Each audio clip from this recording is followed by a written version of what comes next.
Kaag sa numero 1 sa mga balita, subong nga adlaw.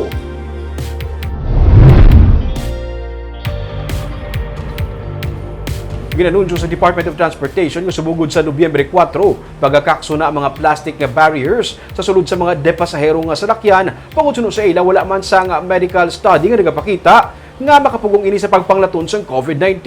Mga driver nalipay pangutsuno sa ila inina ang sabat sa ila problema sa padayon nga pagsaka sa bilis ang krudo. Yaring report. Wala pa makabati isang balita ang ining mga driver sa Mansilingan Central Market nga rota nga ipakakas na mga plastic barriers sa dipasay nga mga salakyan.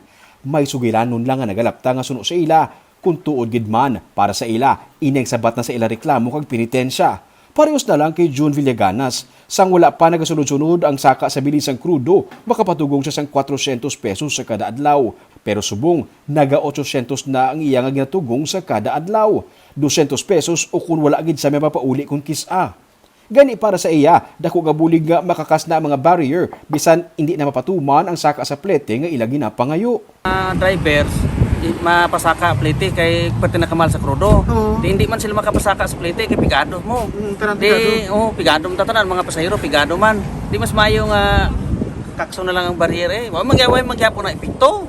Sunod naman kay Amado Carbelido, nga isa man ka driver, sunod-sunod ang ginapas-an nila. Halin sa mga plastic barriers pakadto sa saka sa bilisang krudo. Gasugod na siya gani kuno sa pagbiyahe alas 4 sa kaagahon tubtublas 10 ang gabi para lang may mapauli pa sa iya nga pamilya. 30 centimos. Lubuan 30 centimos sakaan pisos-pisos ti ano kada man. Proud nga nila nakapanubo sa 30 centimos. Subo nga adlaw, may 30 centimos nga rollback sa diesel, pero para sa mga driver, ahaw-ahaw lang ini sa ginasaka sa kada semana. Actually sir, kung magamuna, siyempre ang krudo subong nagmahal kang gasolina mo.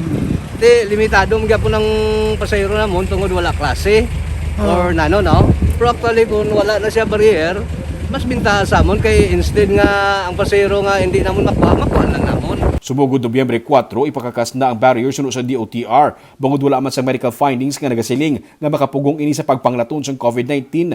Kagani basi mahimo tiniran lang sa virus kung hindi adaw-adlaw nga matinluan, ilabi na nga himo ini sa plastic. Nagakomporme naman diri Bacolod EOC basta nagamit lang sa face mask, face shield kung goggles ang pasahero.